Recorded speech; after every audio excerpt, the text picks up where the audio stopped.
வணக்கம். இன்றைக்கு வைகிற சிந்தனையில் தமிழ் திரையுலகின் முதல் சூப்பர் ஸ்டார் பற்றி பார்க்க போகிறோம். ஹிந்தி திரையுலகினுடைய முதல் சூப்பர் ஸ்டாருங்கிறவர் இப்போ அந்தஸ்து பெற்றவர் ராஜேஷ் கண்ணா.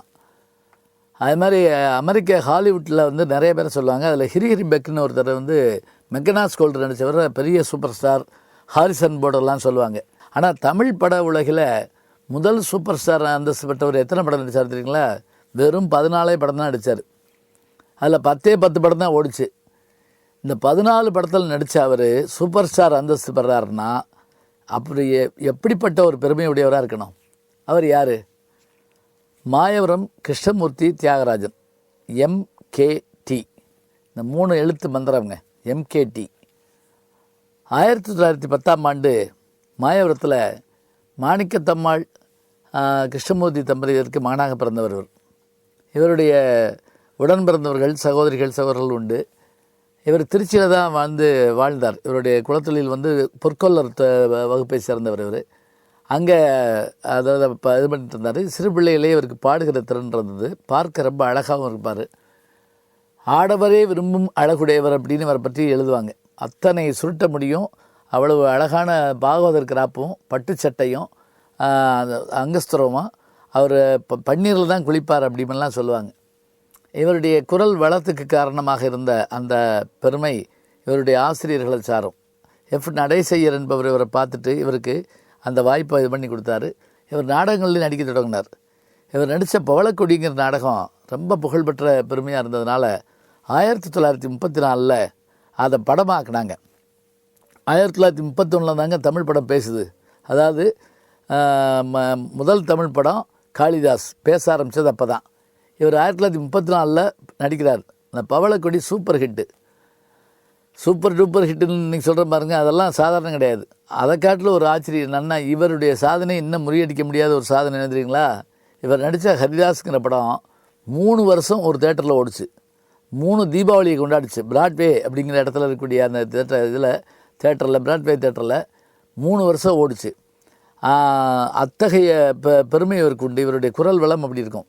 அதாவது இவர் கதாநாயகன் நடித்து TR ராஜகுமாரி கதாநாயகியை ஜி ராமநாதையர் இசையமைச்சு பாவனாசம் சிவம் பாட்டு எழுதி NS கிருஷ்ணன் TM முதல்ல இருந்துட்டா அந்த படம் எப்பவும் வெற்றி அப்படிம்பாங்க. அப்படியாக சாரங்கதாரா என்ற ஒரு படம், அதே போல் அம்பிகாபதி இவருக்கு கிடைச்ச மிகப்பெரிய வெற்றி படங்களில் ஒன்றும் இல்லை. அம்பிகாபதி கதை நமக்கு தெரிஞ்சது தான். கம்பனுடைய மகன் அம்பிகாபதி அமராவதி ஆகிய சோழன் மகனை காதலித்தான். பிறகு அந்த காதல் கைகூடலை. அம்பிகாவதி அமராவதி இதுதான் நமக்கு தெரியும். இவர் நடித்த படங்களுடைய பாடல்களை நீங்கள் எண்ணி பார்த்தீங்கன்னா இன்றைக்கி நீங்கள் கேட்டு பாருங்கள், ஒரு கருவி இன்ஸ்ட்ருமெண்ட்டுடைய குரல் மாதிரி இருக்கும். ராஜன் மகராஜன் அப்படின்னு ஷியாமலான்னு ஒரு படத்தில் அவர் பாடியிருப்பார். அதே மாதிரி மறைவாய் புதைத்த ஓடு மறைந்த மாயம் என்ன மாமுனிவரே அப்படின்னு ஒரு பாட்டு. அதே போல் பூமியில் மானுட ஜென்மம் எடுத்துவோர் புண்ணியமின்றி விலங்குகள் போல் அப்படின்னு ஒரு பாட்டு. மனமே நீ ஈசனே அப்படின்னு ஒரு பாட்டு. அதே போல் இதெல்லாம் நான் வேகமாக சொல்லிட்டு வர்றேன். இதை நீங்கள் போட்டு கேட்டு பாருங்கள், அவ்வளோ அருமையாக இருக்கும். அதுலேயும் ஹரிதாஸில் அந்த டூயட் பாட்டு அவங்களும் TR ராஜகுமாரி மன்மதலிலேயே வென்றார் உண்டோங்கிற பாட்டில் இன்றைக்கி நம்ம ஃப்ளையிங் கிஸ்ன்னு சொல்கிறோம் பாருங்கள், இதை அவங்க 2 பேரும் அந்த படத்தில் செஞ்சு காட்டுவாங்க. பார்த்திங்கன்னா தேட்டர் ஒரே படத்தை 100 தடவை பார்த்தவங்களாம் இருப்பானா. அப்படிலாம் அந்த படம் ஓடிச்சு. ஆனால் பிற்காலத்தில் லட்சுமிகாந்தன் கொலை வழக்குங்கிற ஒரு இதில் இவரை சிக்க வச்சுட்டாங்க. 4 ஆண்டு காலம் இவரும் NS கிருஷ்ணன் சிறைப்பட்டிருந்தாங்க. வெளியே வந்த பிறகு NS கிருஷ்ணன் ஓரளவு சமாளிச்சுக்கிட்டாரு. ஆனால் இவரால் முடியலை. அது இவருடைய 4 படங்கள் பின்னாடி தோல்வி அடைஞ்சது. பார்வை இழந்தார், வறுமை ஏற்பட்டது. கடைசி காலத்தில் தஞ்சாவூரில் புண்ணியவனம் தஞ்சை மாரியம்மன் கோயிலில் தான் அவர் தன்னுடைய கடைசி காலத்தை முடிச்சுக்கிட்டார் நம்ம கேள்விப்படுறோம்.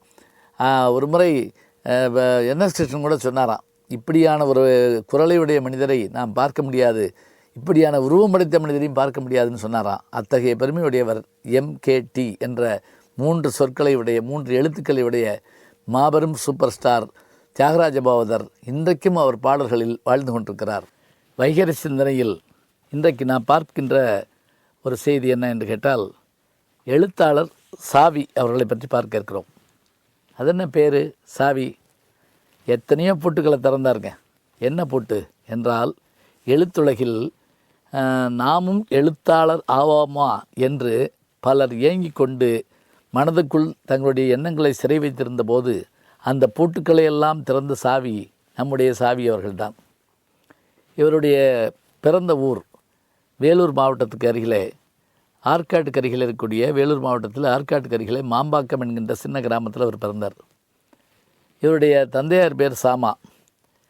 அதனால தான் இவர் தன்னுடைய சொந்த பேர் விஸ்வநாதன் என்கின்ற பேரை, இயற்பெயரை அப்பாவுடைய பேருடைய முதல் எழுத்து எடுத்துக்கிட்டு சா வி என்று வைத்துக்கொண்டு சா விஸ்வநாதன் என்பதை சாவி என்று சுருக்கமாக வைத்து கொண்டார். பள்ளிக்கூடம் படிப்பை முடித்த பிறகு இவருடைய எண்ணம் எழுத்து எல்லாமே பத்திரிகை துறையை நோக்கி இருந்தது. அதனால் என்ன பண்ணார் அப்படின்னா, சென்னையை நோக்கி வந்து பல இடங்களில் வேலை கேட்டு ரொம்ப வறுமையில் உழந்தார். பின்னர் ஆனந்த விகடன் பத்திரிகையில் போய் வேலை கேட்டார். அப்போ யார் இருந்த ஆனந்த விகடன்னா கல்கி அவர்கள் இருந்தார்கள். அவருடனே இங்கே எல்லாருமே வேலைக்கு ஆள் இருக்கே பார்த்துக்கலாமே அப்படின்ட்டார். உடனடியாக அவர் என்ன பண்ணார்னா ஒரு பத்திரிகையை தொடங்கிவிட்டார். தொடங்கி அது ஏதோ ஒரு விகடனுங்கிற பேரில் ஒரு பத்திரிகையை தொடங்கின உடனே, என்னடா அது போட்டியான பேராக இருக்கே அப்படின்னு சொல்லிட்டு கூப்பிட்டு, என்ன வேணும் உனக்கு? வேலை வேணும். சரி, உனக்கு எழுத தெரியுமா? எழுத தெரியும், எழுது அப்படின்னு முதல்ல மோதிர கையால் குட்டுப்பட்ட மாதிரி நம்முடைய கல்கி அவர்களுடைய அந்த அருமையான ஆதரவோடு இவர் வந்து ஆனந்த விகடன் எழுத ஆரம்பித்தார். இவருடைய எழுத்தில் ஒரு சிறப்பு என்ன அப்படின்னா, இழையோடுகிற நகைச்சுவை. இந்த நகைச்சுவை வைத்துக்கொண்டு இவர் எழுதின பல கட்டுரைகள் இவருக்கு பெரிய ஒரு சிறப்பை கொடுத்தன. அதோடு மட்டுமல்ல, எது சுதந்திர போராட்ட காலம் ஆதலால் இவர் என்ன பண்ணார்னா, நவகாளி போராட்டம் என்ற ஒரு செய்தி, உப்பு சத்தியாகிரகத்தின் போது காந்தியடிகளோடு கூடவே போய் அங்கு நடைபெறுகின்ற அந்த செய்திகளை எல்லாம் புகைப்படத்தோடையும் செய்தியோடையும் ஆனந்த விகடனில் எழுதுவதற்கான வாய்ப்பு இவர் கிடைத்தது. ரொம்ப அபூர்வமான ஒரு விஷயம். காந்தியடிகளோடு பயணப்பட்டவர் இவர். அந்த பயணத்தை அப்படியே பதிவு பண்ணார். அதே போல் பிறகு ஆனந்த விகடன் விலகினார். கல்கியில் சில காலம் வேலை பார்த்தார். அதற்கு பிறகு என்ன பண்ணார் அப்படின்னா, தானே சொந்தமாக பத்திரிகை நடத்த வேண்டும் அப்படிங்கிறதுக்காக வெள்ளிமணி அப்படின்னு ஒரு பத்திரிகை ஆரம்பித்தார். பூவாளி அப்படின்னு ஒரு பத்திரிகை தொடங்கினார். எல்லாம் அவ்வளோவா சரிப்பட்டு வரல. கடைசியில் குங்குமம் இதழில் ஆசிரியராக சில காலம் இருந்தார். அதுலேயும் அவர் நிலைச்சிருக்க முடியல. தினமணி கதிரில் ஆசிரியராக இருந்தார். பிறகு தாம் பேர்லேயே என்ன பண்ணார் அப்படின்னா, சாவி அப்படிங்கிற பேரில் ஒரு பத்திரிகையை கொண்டு வந்தார். எப்படி இதயம் பேசுகிறதுங்கிற கட்டுரை எழுதுனதுனால எழுத்தாளர் மணியன் அவர்கள் இதயம் பேசுகிறதுன்னு ஒரு பத்திரிகையை கொண்டு வந்தாரோ, அதுபோல் சாவிங்கிற பத்திரிகையை அவர் கொண்டு வந்தார். அதோட அந்த சாவி பத்திரிகையில் அது 30 பைசா நான் பார்த்துருக்குறேன்.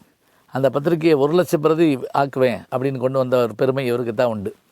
இவர் எழுத்துலகில், திரையுலகில் எப்படி பாரதிராஜாவும் ஸ்ரீதரும் புது புது முகங்களையெல்லாம் அறிமுகம் செய்தார்களோ, அதே போல் பாலச்சந்தர், பாரதிராஜா, ஸ்ரீதர் அவர்களைப் போலவே இவரும் என்ன பண்ணார் அப்படின்னா, மாலன், சுப்பிரமணிய ராஜு, அதே மாதிரி பாலகுமாரன், எழுத்தாளர் சுஜாதா ஏற்கனவே எழுதிக்கிட்டு இருந்தார். இருந்தாலும் சாவியில் தான் அவருடைய கதைகளெல்லாம் மிகச்சிறப்பாக வர ஆரம்பித்தது. அப்படி வந்து எழுத ஆரம்பித்ததில் இவருக்கு பெரிய புகழ்பெற்ற ஒரு சிறப்பை தந்தது எதுன்னா, இவர் எழுதின வாஷிங்டனில் திருமணம் அப்படிங்கிற ஒரு அற்புதமான நகைச்சுவை தொடர் தான் அது. அந்த காலத்தில் நீங்கள் பார்த்தீங்கன்னா இவர் அமெரிக்கா போகாமலே எழுதினது அது.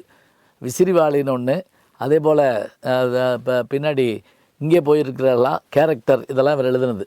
எனக்கு ஒரு பெரிய மகிழ்ச்சி என்னென்னா, கவிப்பேரரசு வைரமுத்து அவர்கள் ஒரு முறை இவரை பார்க்குறதுக்கு என்னை கூப்பிட்டு போனார். நான் போய் இவருக்கு ஒரு பொன்னாடை பொருத்திட்டு அவருடைய காலத்தொட்டு வழங்கி, உங்களுடைய எழுத்துக்களை எல்லாம் படித்ததுனால தான் நான்லாம் நகைச்சுவையாக பேசுகிறேன் அப்படின்னேன். எங்கே ஏதாவது ஒரு நகைச்சுவை சொல்லுங்கள் அப்படின்னாரு. நான் சொன்னேன், நீங்கள் எழுதியிருப்பீங்களே இங்கே போயிருக்கிற எல்லாம் மெரினா, அதில் வந்து ஒருத்தன் நெய் முறுக்குன்னு வச்சுக்கிட்டே வருவான். சார் நெய் முறுக்கு சார், கைப்படாமல் செஞ்சது அப்படிமா. உடனே நீங்கள் வாங்கி தின்னுட்டு நெய்படாமல் செஞ்சதுன்னு சொல்லுப்பா அப்படின்னு நீங்கள் சொல்லுவீங்க அப்படின்னேன். உடனே என்னை அப்படி கட்டி பிடிச்சிக்கிட்டாரு. எனக்கு ரொம்ப பெருமையாக இருந்தது. அவருடைய வாழ்க்கையில் பெரிய ஆச்சரியம் என்ன அப்படின்னா, மேடையில் ஒரு முறை பேசி கொண்டிருக்கிற போதே அவருக்கு மயக்கம் ஏற்பட்டது. பின்னாடி ஒரு இடத்துல கூட அவருக்கு பைபாஸ் சர்ஜரி நடந்ததை அந்த நினைவு தப்புற வரைக்கும் எழுதிட்டு பிறகு ஆப்ரேஷன் முடிஞ்ச பிறகு அதை தொடர்ந்து எழுதினாருங்கிற ஒரு வரலாற்று செய்திலாம் உண்டு. அவர் அந்த மேடையில் சரிஞ்சது தான் அவருடைய கடைசி காலம்னு சொல்லுவாங்க. 2001 அவர் மறைந்து விட்டாலும் கூட இன்றைக்கும் எழுத்துலகில் பலரை உருவாக்கிய பெருமையும், தனக்கென தனியாக பத்திரிகை தொடங்கிய அந்த அருமையும், எழுத்தில் தன்னை நிலைநிறுத்திக் கொள்வதற்காக நகைச்சுவையை எடுத்துக்கொண்ட விதமாக சாவியை நாம் என்றைக்கு மறக்க முடியாது.